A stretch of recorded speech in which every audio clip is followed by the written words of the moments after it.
Gandang araw mga boss, isang taon na naman pala yung lumipas. I-PMS ko na naman itong sasakyan ng bossing ko. Dahil nga sa mahina na yung preno niya, tapos pag nalulubak may maingay din. Pero bago ko simulan yun, mag-change oil muna ako. Tanggalin ko itong drain plug niya gamit yung box red sa number 19. Kung makikita niyo yung langis mga boss, oh, grabe na rin pala yung itim. Siyempre naman, isang taon ba namang ginamit yan at kailangan na talaga siyang mag-change oil. At dahil sa kaunti na lang yung tumutulong langis, ibalik ko muna itong drain plug. Tapos gamit yung box rin sa number 19, higpitan ko yan. Tsaka ako ngayon punasan itong kumalat na langis. Tapos balik na ako dito sa ibabaw ng makina. Dahil nga sa ang susunod kong gagawin, magpa-flashing naman ako. Bali 3 litrong Red X40 yung gagamitin kong pang-flashing sa makina. Alam niyo mga boss, kaya madalas yan ang gamit kong pang-flashing. Nakakatanggal kasi yan ng mga lumapot na langis na kumapit nga dito sa loob ng makina. Ayan mga boss, kung makikita nyo, ito na yung pangatlong litong langis na isasalid ko dito sa makina. Na after ko maisalin yan, ilagay ko na itong engine cap niya, tapos pa-start ko na itong makina. Ayan mga boss, pa-start ko na itong makina. Medyo malakas kasi yung ulan dito, kaya tingnan nyo, mababasa ako dyan eh. Kaya medyo i-atras ko ng kaunti itong sasakyan ni customer para hindi ako mabasa. Siya nga pala mga bossing, sa pagpa-flashing na gagawin nyo, after nyo mapa-start yung makina, hindi nyo na kailangang i-revolusyon yan. Wala na kayong ibang gagawin, kundi hayaan nyo lang naka-idle itong makina. Hanggang sa makonsume nyo kung ilang minuto nyo gustong naka-start itong makina. Pwede naman 5 minutes, 10 minutes, hanggang 15 minutes, okay lang yun. Kaya nito mga boss, naka 10 minutes nang naka-start itong makina. Kaya balik na ako dito sa loob ng sasakyan ni customer, tapos switch off ko na yan. Na after mo naman ma-switch off itong makina, syempre balik ka ulit dito sa ilalim ng sasakyan para ma-drain mo nga yung ginamit mong langis na pang-flashing. Kaya gamit ka ulit ng box sa number 19 para maluwagan mo itong drain plug. Pag maluwag na yan, kamayin mo na. Tsaka mo ngayon tanggalin na itong drain plug niya. Kita nyo, di ba? Malinis na yung ginamit kong pang-flashing na langis. Pero nung ma-drain ko yung langis, kung makikita nyo, maitim pa rin siya. Kaya para sa akin mga boss, malaking bagay talaga yung nagpa-flashing kayo. Para naman pag inilagay nyo yung bagong langis, hindi nakakapanghinayang. Tanggalin ko na nga itong lumang oil filter. Siyempre, gagamit ako ng oil filter wrench. Pero itong oil filter wrench na pantanggal ko mga boss, improvise ko lang yan. Seat belt yan. Bali pag nailagay ko yan, pihitin ko yan pakaliwa para lumuwag itong lumang oil filter. Yan mga boss, maluwag na siya. Kaya tanggalin ko na itong improvise ko na oil filter wrench. Tapos tuluyan ko nang tanggalin itong lumang oil filter. Siya nga pala mga boss, habang tinatanggal ko itong oil filter, hinahanginan ko yung loob ng makina niyan. Kaya kung makikita nyo, malakas yung pagtulo ng langis. At pag tumigil na yung pagtulo ng langis, kung mapapansin nyo, pinunasan ko na yan gamit ngayong basahan. Tapos, bago nyo ilagay itong bagong oil filter, dapat yung o-ring yan, pinahiran nyo ng langis. Para pag hinigpitan nyo, hindi pumilipit yung o-ring niya.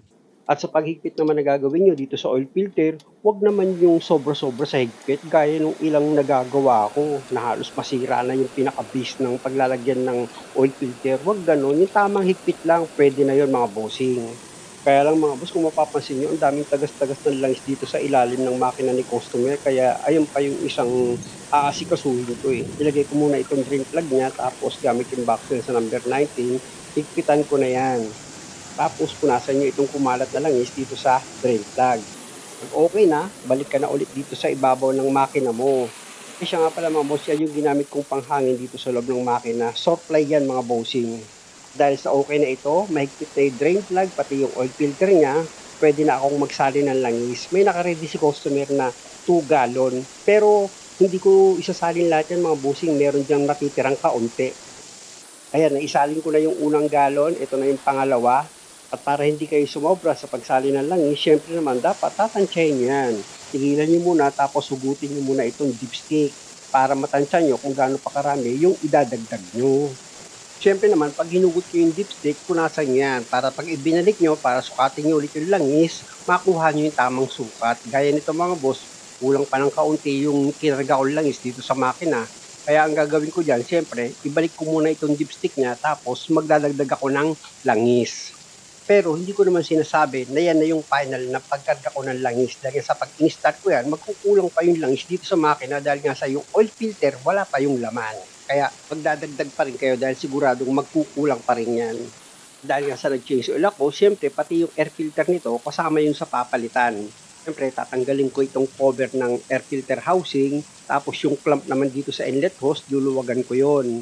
At ito namang connector ng map sensor, siyempre, i-disconnect ko yan.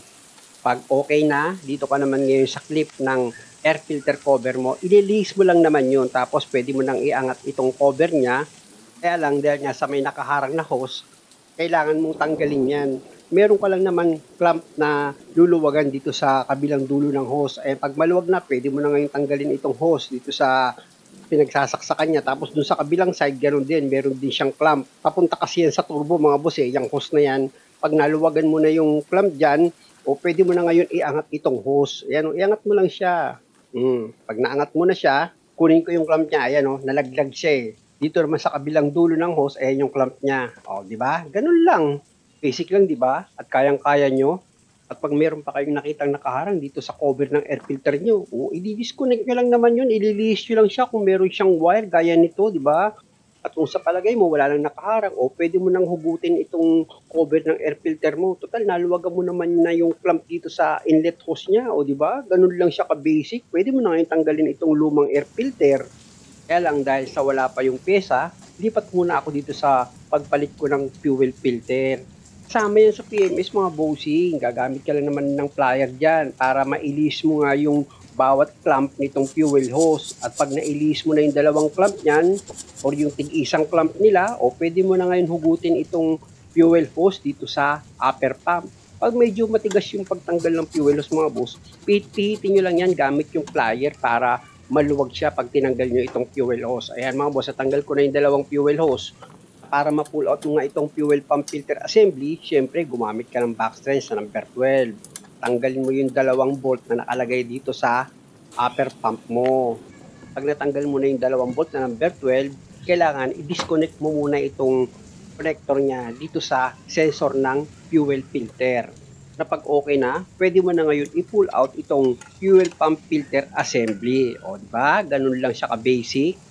Sa pagtanggal naman itong fuel filter dito sa upper pump, syempre, gumamit ka ng fuel filter wrench na ginagamit mo rin pantanggal ng lumang oil filter. Luluwagan nyo lang naman yan mga bossing itong fuel filter dito sa upper pump. Pag maluwag na siya, unahin mo munang tanggalin itong sensor niya dito sa ilalim ng fuel filter. Ayan yung tinatanggal ko. Pero bago mo tanggalin yan, kumuha ka muna ng sauran dahil nga sa kakalat yan yung diesel. Baka mamaya may madulas o kaya ikaw yung madulas. Kaya samahan nyo lagi ng pag-iingat. Tanggalin ko na nga itong fuel sensor niya. Tapos itapon ko itong laman na diesel. Tsaka ako ngayon tanggalin itong lumang fuel filter. At syempre, bago nyo ikabit yung bagong fuel filter, importante na malinis itong upper pump. Kahit nahanginan nyo lang yan mga boss, pwede na. Minsan kasi mga bossing, naka-encounter ako itong upper pump, meron siyang bara. Kaya mula nun, hinahanginan ko na yung linya niyan bago ko ikabit yung bagong fuel filter. After ko naman mahanginan yan, syempre, punasan nyo pa rin yan kahit papano. Para kung may mga dumi man na lumabas dyan, matanggal nitong basahan mo. At pag okay na, dito ka naman ngayon sa fuel sensor mo. Hanginan mo rin yan para kung may mga dumi na kumapit, matanggal siya. Importante kasi na malinis yan para yung pinaka-float niya hindi siya mag-stack up. Ako nga after ko pang hanginan yan, pinupunasan ko pa para sigurado ako na malinis talaga yan at yung pinaka-float niya makapaglaro ng maayos. Dahil okay na, ito na ngayon yung bagong fuel filter. Tatanggalin ko yung o-ring na nakalagay dyan. Siyempre, ililipat ko yan dito sa sensor ng fuel filter. Pag nailapat nyo na siya ng maayos, pwede mo na ngayon yan i-connect dito sa ilalim ng fuel filter mo. Sa paghigpit niyan mga boss, yung tama lang kasi o-ring lang naman yung gasket niyan Tapos, pwede mo na ngayon tanggalin itong plastic niya nang sa ganun, may ilagay mo na yung upper pump. Pinahiran ko muna ng diesel itong gasket ng fuel filter, tsaka ako ngayon nilagay na itong upper pump niya. At sa paghigpit niyan mga boss, yung tamang higpit lang. Hindi kailangang mahigpit yan dahil nga sa rubber lang naman yung gasket niyan. Pwede kasing sa sobrang higpit na gagawin nyo, magkaroon pa ng tagas yan, tapos magkaroon ng palya. Dahil sa okay na ito, pwede ko na ngayon ibalik yan sa dati niyang position. Unahin yung i-connect dyan yung connector niya dito sa sensor. Tapos, pwede nyo nang isunod yung fuel hose niya. Ayan yung hawak ko. I-connect nyo na yan dito sa upper pump. Pag okay na, isunod nyo nang ilagay yung 2 volt na number 12. Ipakapit nyo na yan sa thread niya. Tapos, gamit ka na ngayon ng box wrench na number 12 para ma-final mo na nga yung higpit. Yung isang fuel hose mga boss papunta sa makina, hindi ko muna inilagay dahil nga sa i-bleed ko pa yan. Sa pag-bleed mga boss, bobombahin nyo lang naman dito sa ibabaw ng upper pump eh. Ayan o, yung kulay itim, ipapump nyo lang yan para humigop siya ng diesel mula sa tangke. Tapos mapupuno ngayon ng diesel itong fuel filter nyo. At pag lumabas na yung diesel dyan, tignan nyo kung buo na ba yung diesel na lumalabas, hindi na ba siya mabula. Pag hindi na mabula, ilagay mo na itong isang fuel hose na papunta dito sa makina. Tsaka mo ngayon ilagay na yung mga clamp niyan, syempre, para hindi siya magkaroon ng leak. At dito sa likuran mga boss, yan o, ipinakita ko sa inyo, meron din diyang clamp na ilalagay kayo sa fuel hose niya. O, di ba? Basic. At para sigurado ka na wala na nga siyang hangin, ipump mo uli yan. Mapapansin mo, pag diliin mo itong pump, ang tigas na, ibig sabihin, okay na yan. Balik ka na ulit dito sa air filter mo. Siyempre, bago mo ilagay yung bagong air filter, hanginan mo muna itong loob. Dapat malinis yan bago mo ilagay itong bagong air filter mo. Ayan naman boss yung bagong air filter, naka-plastic pa. Ilapat nyo lang yan ng maayos at pag okay na yung pagkakalapat niya, pwede mo na ngayon ilagay itong cover. Isuksok mo lang yan dito sa inlet hose. Ayan kung nakikita nyo sa bandang kaliwa, di ba? Isinuksok mo siya sa inlet hose na pag okay na itong tatlong clip, ikalawit mo na yan dito sa cover ng air filter housing mo. Tapos, isunod mo na rin sa ilalagay itong isa pang hose na papunta nga yan dito sa turbo. Ganon din mga boss, importante na maayos yung pagkakalapat nyo ng hose para hindi siya magkaroon ng singaw. Tapos, yung mga clamp niyan, ayan, kung makikita nyo, pinakita ko pa sa inyo para ma-check nyo sa maigi na kung okay nga yung pagkakalagay nyo ng mga clamp, tsaka nyo ngayon siya higpitan. Sa paghigpit naman mga boss, kung sa palagay nyo parang masikip na siya para higpitan pa o pwede nyo nang itigil yun.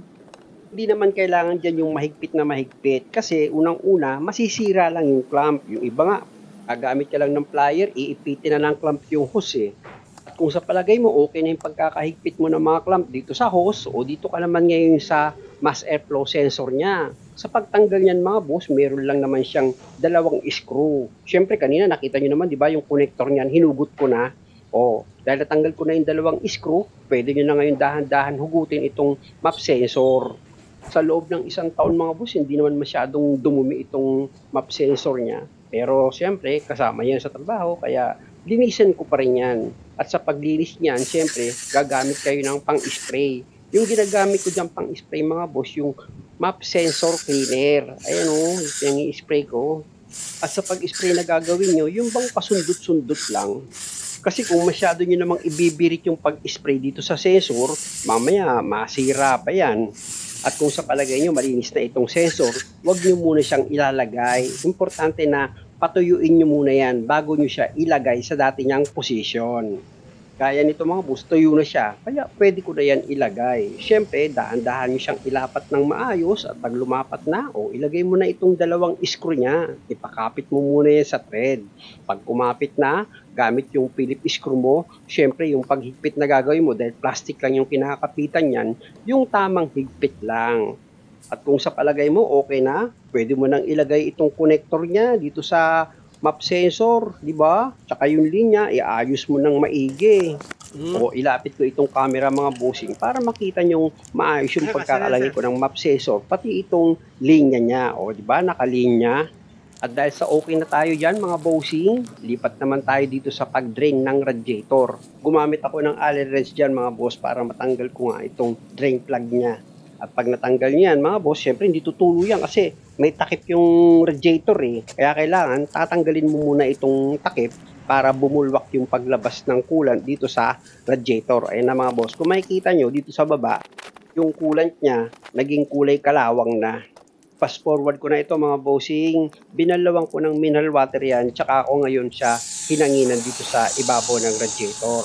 Para kahit papano, makatulong yon na makalinis dito sa loob ng radiator. Ayan na mga boss, nahanginan ko na siya. At dahil sa kaunti na lang yung tumutulo, tanggalin ko na itong blower ko. Tapos yung drain plug niya, ibabalik ko na ulit dito yan sa radiator. Actually, yung drain plug dito mga boss, nakasuksok na dito sa allen wrench ko kaya hindi nyo nakikita. Kulay itim pa naman yung drain plug, lalong hindi nyo mapapansin. At bago ko pala salinan ito ng coolant mga bossing, ipa-flashing ko muna itong radiator, pati itong makina, syempre. para sigurado ako na nawas out yung kalawang dito sa loob ng makina at radiator. Actually, hindi ko naman yun 100% pero kahit papano, makakatulong itong pag-flushing na gagawin ko.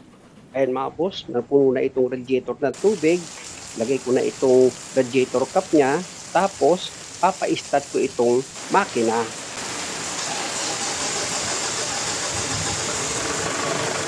Eh di wow, hard starting siya. Ang lakas kasi ng ulan mga boss kaya hard starting siya. Wow, palusot. Hindi, pag ganyan mga boss, hard starting, lalo't nagpalit ka ng fuel filter, ibomba mo lang dito sa upper pump. Bombahin mo lang siya ng bombahin hanggang sa pakiramdam mo talagang matigas na siya idiin. Yun, pwede na ulit yun. Tsaka mo ngayon testingin siya ulit. Ayan, kita nyo, pinersahan ko nga ng pagbomba para yung hangin matanggal. Ganun lang naman yan mga boss Pag okay na, punta na ulit ako dito sa loob ng sasakyan tapos isi-switch ko itong makina tsaka ko start siya ulit. Namatay na yung makina, start ko naman. O di ba? Okay na siya. Pasensya na kayo, ang lakas talaga ng ulan Sa pag-flashing nga pala na ginawa ko dito sa radiator mga bossing, umabot yan ng mga 30 minutes. Ganun siya katagal. Hindi na kailangan pang i-revolution yan. Pinabayaan ko lang siyang naka-idle hanggang sa makonsume ko na yung 30 minutes na naka-start nga itong makina. Ayan mga boss, nakaka 25 minutes na ako naka-start itong makina. I-check ko nga itong upper radiator hose niya kung meron siyang pressure. Kasi pag may pressure yan mga boss, itong radiator hose, yan yung upper na yan, pag pinisil mo yan, matigas. Pero kung makikita nyo, malambot ko siyang pinipisil. Ibig sabihin, okay yung cooling system nito. Ito yung pag nirevolusyon mga boss, kahit na wala takip itong radiator niya, hindi tatalsik ang tubig. Kaya lang, naka 30 minutes na ako. Kaya switch off ko na itong makina para ma-drain ko na yung ginamit kong pang flashing dito sa radiator. Sa pag-drain naman dito sa radiator mga boss, siyempre, same procedure lang din. Gagamit ka uli ng Allen wrench para matanggal mo itong drain plug niya. Kaya lang mga boss, in this time, medyo nahirapan ako sa pag-drain dahil nga sa hindi ako makayuko. Unang-una tong sahig, basaan na ng tubig dahil nga sa umuulan. Kaya kinakapa ko yan. Pasensya na kayo, medyo tatagalan ako sa pagkapa dito sa drain plug niya. Pero pasasaan ba't matatanggal ko rin yung drain plug? Ayan o, di ba? Yun nga lang, hindi pa rin tutuloy yan dahil nga sa yung takip dito sa radiator, hindi ko pa tinatanggal. Kaya mga boss, tanggalin ko na. Siyempre, tutulo na yung tubig niyan. Kung makikita nyo, malinis na yung tubig na bumabagsak dito sa radiator, di ba? Dahil nga sa unang pag-flush na ginawa ko mga boss, hindi ko siya pinaandar. Bali, habang tumutulo nga yung coolant, binubuhusan ko na rin siya ng tubig dito sa radiator para ma-flush siya ng gusto. Tapos iba pa rin itong ginawa ko na sinalinan ko siya ng mineral water, tsaka ako ngayon siya pinaandar. Iba rin yung pagkakagawa ko dyan. At para siguradong malinis yung trabaho ko mga boss, syempre itong coolant reservoir niya, tatanggalin ko yan para malinis. Siyempre, bago mo matanggal itong coolant reservoir, meron siyang dalawang nut na number 10. Pag natanggal mo na itong dalawang nut niya, pwede mo na ngayon iangat itong coolant reservoir. Nakatusok lang yan dyan sa baba mga bossing. O yan o, di ba? Naiangat ko na itong coolant reservoir. Diretso na ako ngayon dito sa lababo. Sa paglinis naman yan mga bossing, napakadali lang. Siyempre, lagyan mo ng powder na sabon itong loob ng coolant reservoir mo. Babara mo sandali, tsaka mo ngayon alug-alugin para yung dumi dito sa loob, bumitaw siya. At itong basahan mong basa, lagyan mo siya ngayon ng sabon para kuskusin mo naman itong katawan ng reservoir mo nang sa ganon yung mga kumapit na dumi dyan, matanggal. Talagang ganyan mga boss, pag magdi-DIY kayo, sasamahan nyo talaga ng maraming pagtsatsaga para yung magiging resulta ng trabaho nyo, maganda siya. O gaya nito mga boss, after ko masabon yung loob at labas niyan, kung makikita nyo itong coolant reservoir ni customer, di ba? Malinis na. O lapit ko sa inyo. O di ba? Kahit yung loob niyan, malinis. At para wag kayo sumobra sa paglagay ng coolant mga boss, ayun lang naman, may nakasulat naman dyan, full tsaka low. Siyempre, dito ka sa full. At sana, huwag ka nang sumobra, hanggang dun lang. O ilagay ko na yan mga bossing, itutusok nyo lang naman yan. Meron siyang butas na nakaabang. Tapos, yung dalawang nut na number 10, kung makikita nyo, pinapakapit ko na yan sa thread niya, tapos gamit kayo ng box thread sa number 10 para ma-final nyo na nga yung higpit dito sa dalawang nut ng coolant reservoir nyo. At para sa final mga boss, dahil nga sa meron pang tumutulong tubig, lalagyan ko ngayon ng blower yan para masaid yung laman nitong radiator. Ano ko yung camera mga boss para makita nyo. Ayan patak-patak na nga lang yung tumutulo dyan At dahil sa tumagal na rin ako ng 5 minutes na wala na siyang tumutulo, o pwede ko na ngayon ilagay itong drain plug niya. As usual mga boss, kapanan naman ako dyan. Tapos gamit itong Allen wrench ko, higpitan ko itong drain plug na dapat syempre naman pag kayo gagawa, siguraduhin yung maayos yung pagkakahigpit nyo ng drain plug. Dito nga sa radiator, ilapit ko itong camera mga boss para may idea kayo kung sakaling kayo ang mag-drain ng sasakyan nyo kung ganitong klase ha. At syempre naman nung nilagay ko yung drain plug sa radiator, naka-switch off na itong blower ko. Tanggalin ko na nga yan para makapagsalin na ako ng coolant. Siya nga pala mga boss, yung nilagay kong coolant dito, mahigit 5 liters. Actually, nagpalit na pala ito ng radiator. Kasi nga, sa bawat galon nito, 2 liters yan mga boss, yung capacity. Pang-4 na litro na to, isalin ko, di ba? Tapos, another 2 litro pa ulit. Pero ito, hindi na siya mauubos. Bali, 1/4 pa lang yung naisalin ko na coolant dyan, napuno na itong radiator. Kaya lang, syempre, mag-open pa yung thermostat niyan. Kaya, magdadagdag pa rin ako. At dito sa reservoir niya, nagsalin pa rin ako ng coolant dyan, syempre naman. Kaya yung binili ni customer na 6 liters, nang matapos ko yung trabaho, 200 ml na lang ata yung natira. Gaya nga ng sinabi ko mga busig, pag pina-start ko itong makina, syempre mag-o-open yung thermostat niyan. Kaya magdadagdag ka na naman ng coolant. Ilagay ko na itong radiator cap niya, tapos pa-start ko na itong makina. Ayan mga boss, naka-start ko na itong makina. After 10 minutes, i-check ko itong upper radiator hose niya kung mayroon siyang pressure. Pipisilin ko lang naman yan mga boss, dapat yung malambot. Pag pinisil mo, hindi dapat patigas. Kasi pag matigas yan, pag pinipisil mo, may possible mayroon siyang pressure na pwedeng magkaroon ng overheat. Pisilin ko yung mga boss, tignan nyo, di ba? Ang lambot ng hose niya, ibig sabihin, okay na okay. O ito mga boss, naka 15 minutes na naka-start itong makina. Pisilid ulit yan. O malambot pa rin, di ba? Wala talaga siyang pressure. At para sigurado at maniwala kayo na wala ng pressure yan, tanggalin ko itong radiator cap niya. O kita nyo, walang bulak ng tubig Kasi sa 15 minutes na naka-under yan, pag may pressure yan, pag tanggal mo ng takip, singaw agad yan yung tubig. Nag-open pa nga yung thermostat niya kaya nagdagdag ako ng coolant. Ayan mga boss, pinunukulit ng coolant itong radiator. Tapos, hindi ko ilalagay yung takip. I-re-revolution ko yan mga boss na dapat yung takbo ng coolant pahigop, hindi palabas dito sa radiator. Patunay nga yun na wala ng pressure dito sa loob ng makina.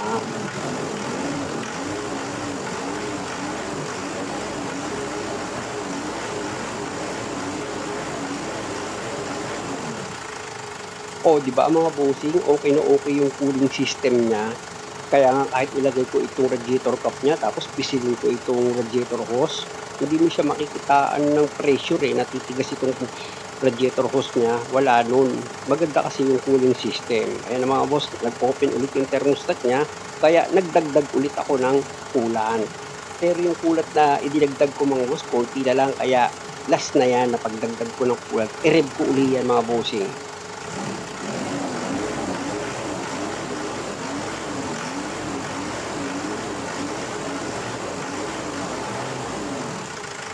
O di ba? Kahit naapaw ng kulat itong radiator niya, hindi tumatalsik yung tubig. Ibig sabihin, maganda yung cooling system nito. Ilagay ko na itong radiator cap, tapos pisilin ko yung hose niya. Tingnan nyo, ang lambot pa rin. Palipas muna ulit ako ng 20 minutes mga boss. Kain muna ako. Ito na mga boss, naka 20 minutes na ako. Pisilin ko ulit itong hose niya. O, tanyo, lambot pa rin. Itong ipinapakita ko sa inyo mga boss, isang idea yan na walang cause ito ng overheat. Switch off ko na itong makina. Kaya lang mga boss, dahil nga sa mahaba pa itong video, pakiabangan lang sa part 2 dahil nga sa lilinisan ko pa itong EGR sensor niya, pati itong pressure sensor dito sa manifold. At pag napadaan daw ito sa AMS, meron daw maingay. Muli, maraming salamat sa panonood. Sana nakakuha kayo ng idea at kung okay lang naman sa inyo, pasubscribe na rin itong channel ko. Salamat!